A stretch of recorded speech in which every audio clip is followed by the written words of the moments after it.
US President Donald Trump says Tuesday is still the deadline to make a deal on ending the war in Iran. Trump has reiterated his threats to Tehran, warning that the country will be left without any power or bridges if they fail to make a deal. He added that the war could end very quickly if, quote, they do the things they need to do. They've made a proposal, and it's a significant proposal. It's a significant step. It's not good enough, but it's a very significant step. If I had my choice, what would I like to do? Take the oil, because it's there for the taking. There's not a thing they can do about it. Unfortunately, the American people would like to see us come home. If it were up to me, I'd take the oil, I'd keep the oil, and would make plenty of money. OK, well, we are live with Ali Hashim, who's in Tehran, to take in all the current developments. Ali, let's try and get a steer on where we are by way of any kind of diplomatic efforts. Clearly, Donald Trump saying that the war could end very quickly if they do the things they need to do. How might Iran counter or respond to that? And where are we with efforts to sort this out without coming to blows? Well, we've known since at least 15 days, since the day President Trump issued his 15 points proposal, that the Iranians have a lot of reservations on this paper. And now we understand that actually it was announced that they have sent their own response to the Pakistani mediator. And in this response, they had several points, including points calling, I mean, these are the Iranian demands, ending the war in the whole region. That means from Lebanon to Yemen to Iraq to Iran. What the Iranians are calling for in response to a ceasefire is a comprehensive peace plan.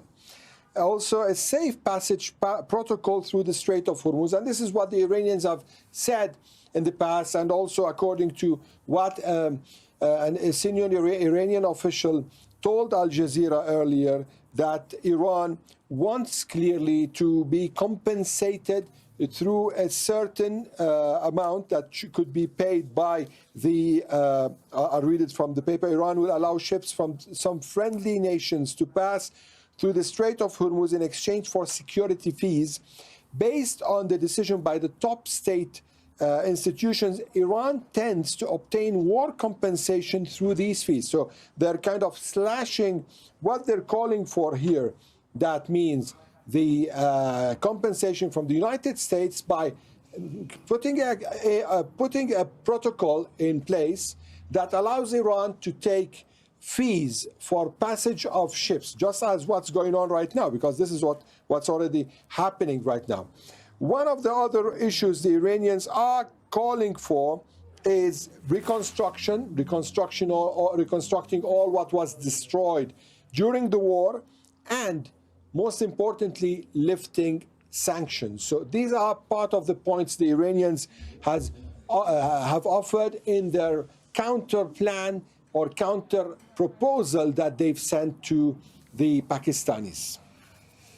Thanks, Ali. Back with you in a second. Let's bring in our White House correspondent, Kimberly Halkett. Kimberly, so Trump's deadline, we know, is less than 24 hours away. Huge threats, obviously, to target bridges and to target energy infrastructure. At the same time, he has spoken briefly. Another press conference, a formal press conference, will follow. Where are we now when it comes to U.S. diplomacy? Yeah, well, what we know is that overnight there has been considerable back channeling that has been going on through intermediaries. We know that the Vice President, J.D. Vance, along with Secretary of State Marco Rubio and also envoys Steve Witkoff and Jared Kushner, have been in some form or fashion, with the Vice President taking the lead, going back and forth on a proposal to try and bring about a halt to these hostilities. But at the same time, we know that there's been no progress that has been made. And as you point out, ahead of Donald Trump's 17 GMT press conference, he had a mini press conference with reporters out on the lawn of the White House. There is an Easter egg roll that's a tradition here on Monday, Easter Monday, that is taking place. And the U.S. president, speaking to reporters, reiterated his threats that he is targeting or plans to target if the Strait of Hormuz is not opened by 8 p.m. Washington time on Tuesday, that he'll be targeting power plants, he'll be targeting bridges. So what we can take from this is a two-track effort that the White House is taking right now in its approach to Iran. On the one hand, the maximum pressure of those threats of further destruction, obliteration, as the U.S. president says, but at the same time, leaving open the opportunity for diplomacy. Kimberly, many thanks. Kimberly Halkett there at the White House. Now, Israel says it has targeted Iran's largest petrochemical facility linked to the South Pars gas field. Well, the site's a critical energy hub, accounting for around half of Tehran's petrochemical production. A previous Israeli strike there in March triggered Iranian retaliation against energy targets across the Gulf.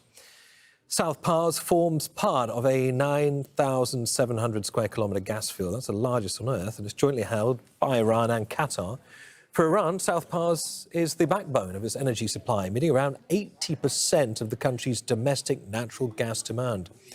Stretching beneath the Gulf, the field's divided. Roughly one-third lies within Iran's territory, known as South Pars there, while the larger share extends into Qatari waters, known as the North Dome field in this part of the world. Let's go to Ali Hashem in Tehran.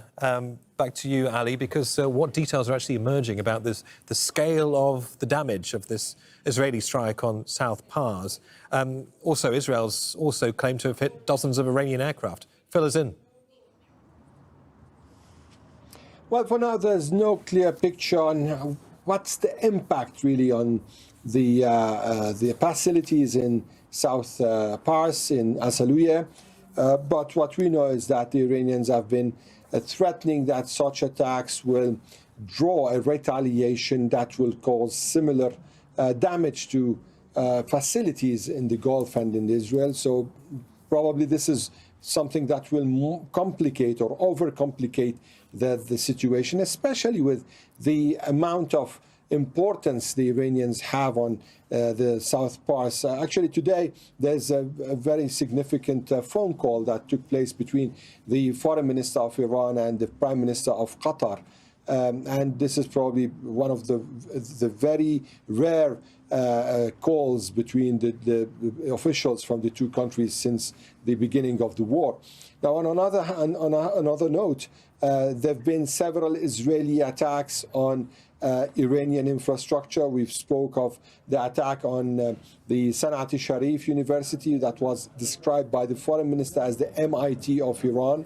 In just a few days before the Bahish University was hit, also Ilm wa Sanat University was hit. But the most remarkable attacks or significant attacks were the ones that took place in the past hours. The airport of Mehrabad here in Tehran, 4 a.m. in the morning, was hit several times. Also, we've heard of 3 airstrikes in Mashhad. Mashhad is the second largest city in Iran. And yesterday, just like now, 24 hours ago, several airstrikes on the airport in Ahwaz. We're seeing a kind of relentless attacks, kind of clear attempts to hit the infrastructure in the country and try to collapse the services within the state from within. Ali Hashem in Tehran, thank you. Let's go to Noor Odeh now. It's following developments in Israel from Ramallah in the occupied West Bank. Noor, despite the Israeli attacks on Iran, it hasn't in any way dampened Iran's resolve when it comes to hitting all important targets in Israel. Israel has a tight hold on what the world can often see, but give us a sense of how extensive the damage is there.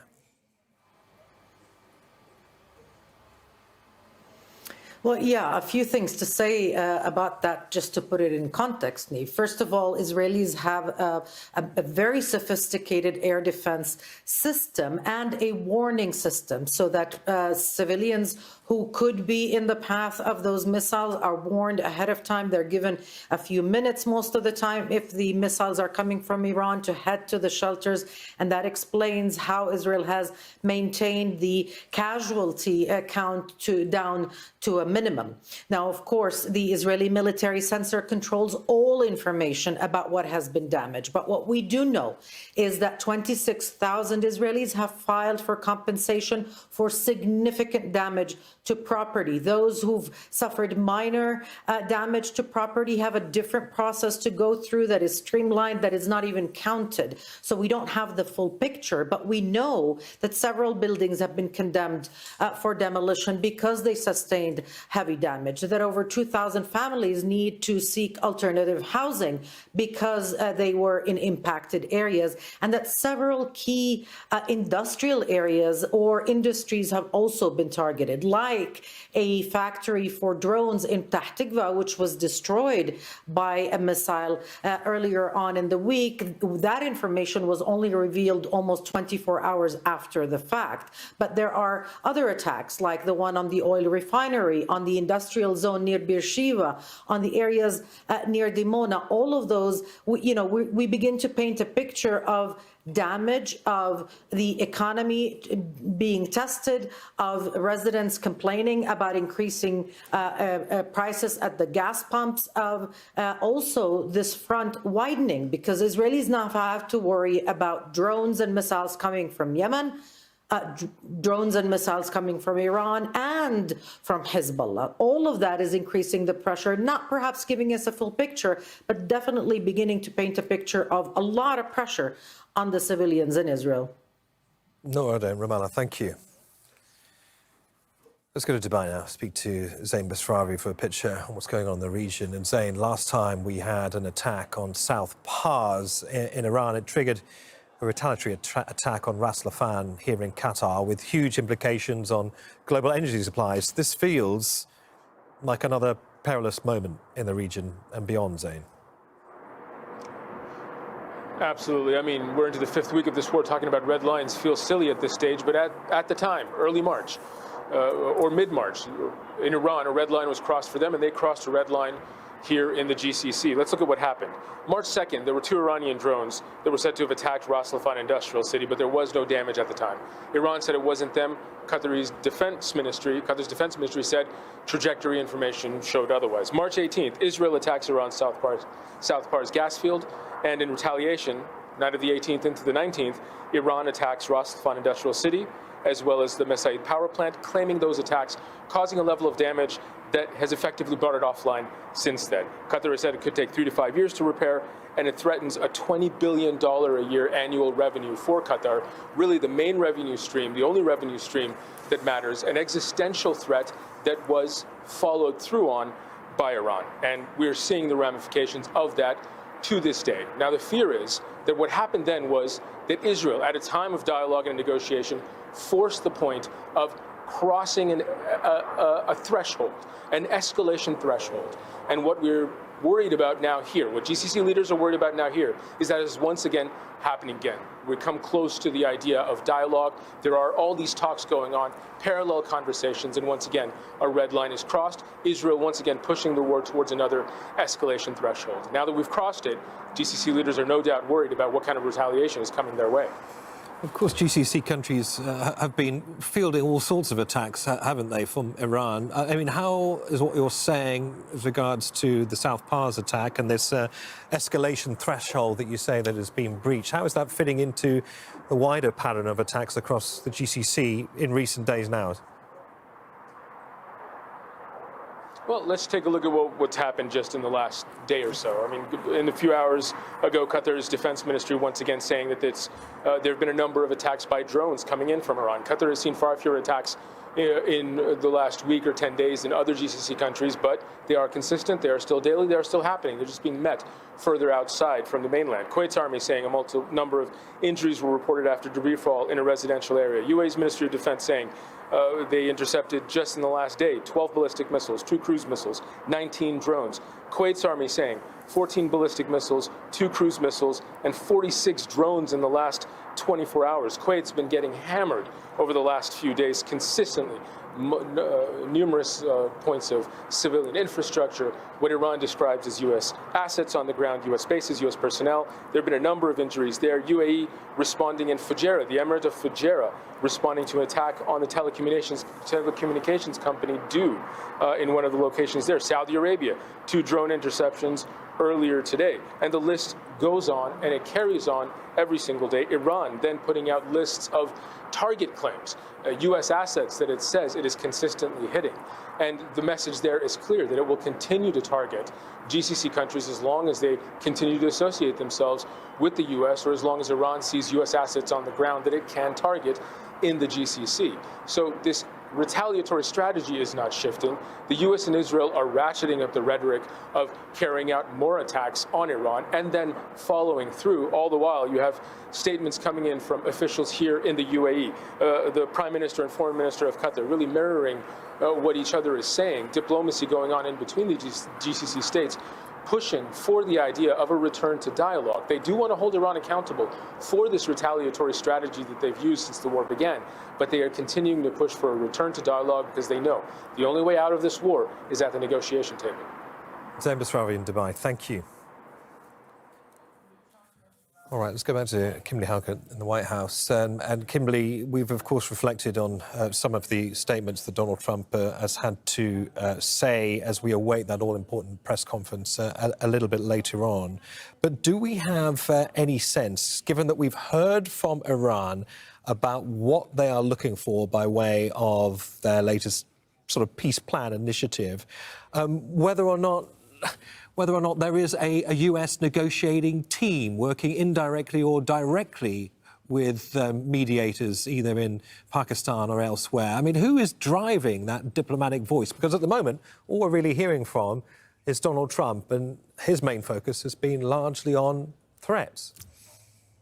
That's right. But we know, and it's been confirmed, that there are back-channel discussions that are taking place. The U.S. Vice President, J.D. Vance, is leading those and has been up most of the night, reportedly, working through intermediaries. We also know that there's a periphery role being played by the Secretary of State, Marco Rubio, as well as envoys Jared Kushner and Steve Witkoff. Now, again, in terms of what this looks like, there hasn't been a clear picture. And so that's why many are looking to get further details from the U.S. president when he holds this press conference that is scheduled for the top of the hour. Unclear if it'll start on time or not. But what we expect from this press conference is that the U.S. president is likely to be as wide-ranging as always in terms of the topics he'll cover, and that not only will he give us a glimpse into what this back-channeling looks like and whether or not he's really willing to entertain an off-ramp to this hostility, or whether he intends to follow through on his threats, and that is to strike civilian infrastructure, energy, as well as bridges, which we've noted is a violation of the laws of war. Now, the other thing the U.S. president is expecting to do is to really play to the American people. It's worth underscoring this is an unpopular war here in the United States, but the U.S. president is also a showman, and he knows that he's got a made-for-Hollywood ending with the rescue of that second airman, that story that Al Jazeera English broke on Saturday evening. And he wants to give the details of those as well. And he wants to be the face of that rescue that, by all accounts, was quite dramatic. And so we expect that the U.S. president is using that rescue as the reason for this press conference, but expect that it will also provide those details that many are looking for, and whether or not the U.S. president is really firm about this deadline that he's laid out for Tuesday, 8 p.m. Washington time, whether or not he will extend it as he's extended deadlines against Iran in the past. Kimberly, thanks as always. Kimberly Halkett there, in the White House. Paul Musgrave is an associate professor at Georgetown University in Qatar and a US foreign policy analyst. He's with me here in the studio. Good to have you back, Paul. Let's take in everything that we're hearing at the moment because, importantly, Iran has countered the ceasefire initiative presented by Pakistan in response to Islamabad. Iran's listing several key demands. Here they are. They're threefold. The deal must encompass an end to regional conflicts. So essentially, we can't push this forward at the barrel of a gun. A protocol for safe passage through the Strait of Hormuz. And thirdly, reconstruction and the lifting of sanctions. Where do you place these demands in the scale of reasonability?